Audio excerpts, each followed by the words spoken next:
আসসালামু আলাইকুম। আশা করি সবাই ভালো আছেন। বাংলাদেশের রাষ্ট্রীয় ইতিহাসে কিছু সিদ্ধান্ত আছে যেগুলো কেবল অর্থনৈতিক চুক্তি নয়, বরং ভবিষ্যতে ক্ষমতার ভারসাম্য নির্ধারণ করে দেয়। চট্টগ্রামের মিরসরাই অর্থনৈতিক অঞ্চল ঠিক তেমনই একটি অধ্যায়, যেখানে শেখ হাসিনার দীর্ঘ শাসনামলে ভারতের জন্য আলাদা অর্থনৈতিক অঞ্চল বরাদ্দ দেওয়ার সিদ্ধান্ত শুধু বিনিয়োগ সহযোগিতা ছিল না, বরং দক্ষিণ এশিয়ার একটি অসম শক্তি কাঠামোর ভেতর বাংলাদেশের নীতি নির্ধারণ কতটা সীমাবদ্ধ হয়ে পড়েছিল তার প্রতীক।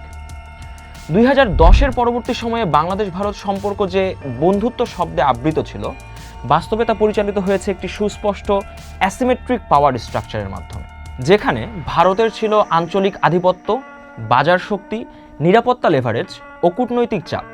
অন্যদিকে বাংলাদেশের অবস্থান ছিল নির্ভরশীল রাষ্ট্রের মতো। এই কাঠামোর মধ্যেই মিরসরাইয়ে ভারতীয় অর্থনৈতিক অঞ্চল অনুমোদন পায়, যেখানে বিনিয়োগের বিনিময়ে বাংলাদেশ হারায় বহু গুরুত্বপূর্ণ জাতীয় স্বার্থ।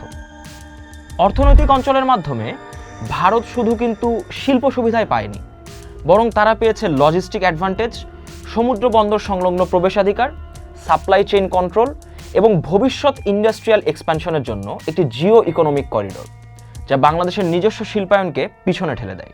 স্থানীয় শিল্প, কর্মসংস্থান কাঠামো, প্রযুক্তির স্থানান্তর কিংবা রপ্তানি ভারসাম্যের দিক থেকে এই অর্থনৈতিক অঞ্চল কখনোই বাংলাদেশকে সমান সুফল দেয়নি, বরং এটি পরিণত হয় ভারতের জন্য একটি স্ট্র্যাটেজিক এক্সটেনশন জোনে, যেখানে তারা বাংলাদেশের ভূখণ্ড ব্যবহার করেও অর্থনৈতিক ও কৌশলগত নিয়ন্ত্রণ বজায় রাখে। এর পেছনে সবচেয়ে বড় বাধা ছিল বাংলাদেশের নীতি নির্ধারণী সার্বভৌমত্বের ক্ষয়। কারণ হাসিনা শাসনামলে যে কোনো বড় প্রতিরক্ষা, অবকাঠামো কিংবা কৌশলগত শিল্প, এই প্রত্যেকটি উদ্যোগ ভারতের সংবেদনশীলতা দিয়ে পরিমাপ করা হতো। ঠিক এই সময়েই বাংলাদেশ প্রতিরক্ষা শিল্প গড়ে তোলার বহু সম্ভাবনা থাকা সত্ত্বেও তা বাস্তবায়ন হয়নি।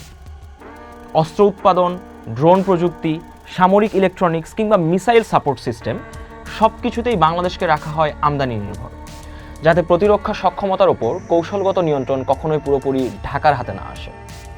কিন্তু রাজনৈতিক বাস্তবতা বদলালে ইতিহাসও নতুন মোড় নেয়। অন্তর্বর্তীকালীন সরকার ইতিহাসের সেই ভারতীয় আধিপত্যের বিরুদ্ধেই চোখে চোখ রেখে কথা বলা শুরু করল। ক্ষমতায় এসে প্রথমবারের মতো রাষ্ট্রীয় নিরাপত্তাকে অর্থনৈতিক উন্নয়নের সঙ্গে যুক্ত করে এক মৌলিক দৃষ্টিভঙ্গির ঘোষণা দিল ইন্টারিম সরকার। মিরসরাই অর্থনৈতিক অঞ্চলকে আর কোনো বিদেশি রাষ্ট্রের একচেটিয়া সুবিধার ক্ষেত্র হিসেবে নয়, বরং বাংলাদেশের নিজস্ব প্রতিরক্ষা শিল্প পুনর্গঠনের কেন্দ্র হিসেবে গড়ে তোলার সিদ্ধান্ত নেওয়া হলো। এই যে সিদ্ধান্ত, এটি দক্ষিণ এশিয়ার ক্ষমতার মানচিত্রে একটি নীরব কিন্তু গভীর কম্পন সৃষ্টি করে, কারণ এটি সরাসরি সেই অ্যাসিমেট্রিক কাঠামোর বিরুদ্ধে অবস্থান নেয় যা দশকের পর দশক বাংলাদেশের নীতিকে সীমাবদ্ধ করে রেখেছিল। মিরসরাই অঞ্চলে প্রতিরক্ষা শিল্প স্থাপন মানে শুধু অস্ত্র উৎপাদন নয়, এর অর্থ হলো military grade metallurgy, composite material, avionics যন্ত্রাংশ, আর্মার ভেহিকেল সাপোর্ট, নৌ ও বিমান প্ল্যাটফর্মের যন্ত্রাংশ এবং ভবিষ্যতে স্মার্ট ওয়েপন সিস্টেমের যে একটি পূর্ণাঙ্গ ইকোসিস্টেম সেটি তৈরি করা। এটি সফল হলে বাংলাদেশ প্রথমবারের মতো আমদানি নির্ভর প্রতিরক্ষা কাঠামো থেকে বেরিয়ে এসে ধীরে ধীরে আত্মনির্ভর প্রতিরক্ষার সক্ষমতার পথে হাঁটবে, যা কোনো রাষ্ট্রের প্রকৃত সার্বভৌমত্বের পূর্বশর্ত। এই উদ্যোগের সঙ্গে সমান্তরালভাবে আরেকটি ঐতিহাসিক সিদ্ধান্ত নেয় অন্তর্বর্তী সরকার। বাংলাদেশ বিমান বাহিনীর মাধ্যমে চীনের সঙ্গে চুক্তি করে বগুড়ায় একটি ড্রোন ম্যানুফ্যাকচারিং ও টেকনোলজি ট্রান্সফার ফ্যাসিলিটি স্থাপন করার জন্য, যা দক্ষিণ এশিয়ায় বাংলাদেশের প্রযুক্তিগত অবস্থানকে আরও এক ধাপ এগিয়ে নিয়ে যায়।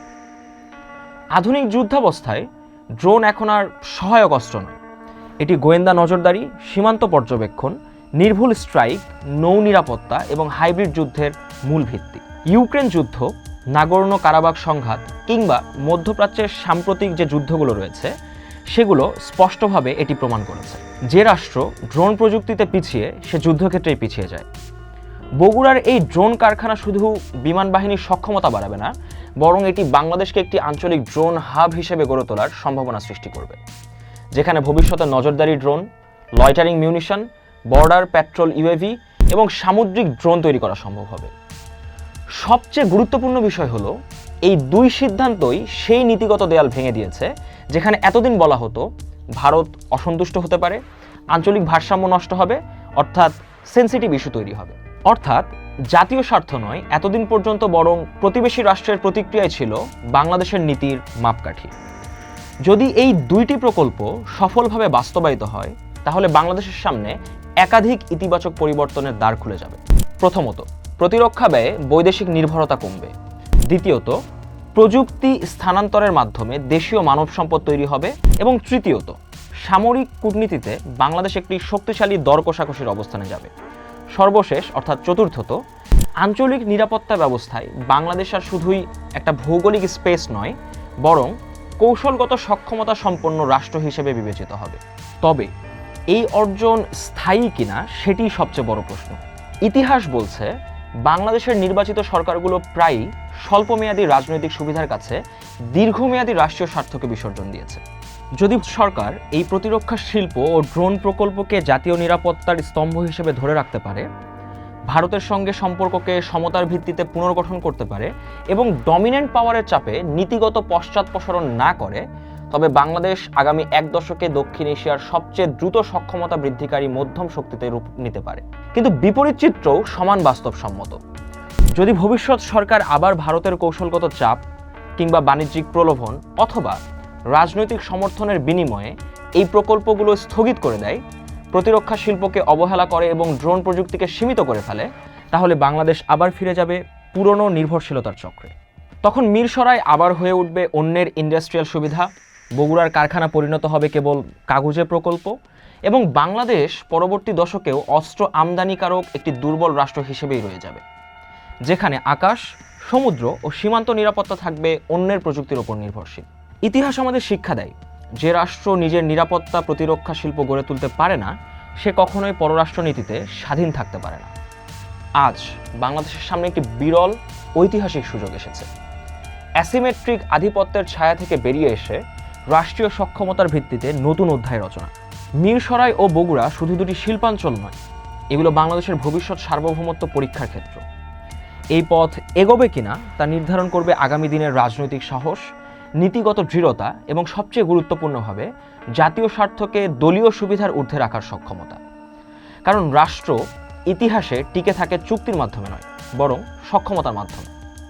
আপনাদের কি মনে হয়, ভবিষ্যৎ নির্বাচিত সরকার কি এই চুক্তিগুলো রক্ষা করবে, বাংলাদেশকে একটি নতুন পররাষ্ট্রনীতি এবং সামরিক নীতির দিকে নিয়ে যাবে, নাকি দেশ ঠিক আবারও পিছিয়ে পড়বে? কমেন্টে আপনাদের মতামত জানাবেন। সবাইকে অসংখ্য ধন্যবাদ।